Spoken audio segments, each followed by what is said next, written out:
Prayer for a Family. O dear Jesus, I humbly beg you to grant your special graces to our family.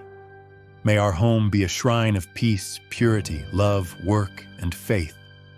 Protect and bless all of us, absent and present, living and dead. O Mary, loving Mother of Jesus and our Mother, pray to Jesus for our family and for all the families of the world. Guard the cradle of the newborn, the schools of the young, and their vocations.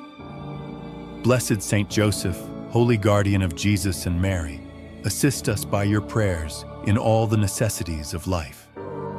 Ask of Jesus that special grace which he granted to you, to watch over our home, at the pillow of the sick and the dying, so that with Mary and with you, heaven may find our family unbroken in the Sacred Heart of Jesus. Amen.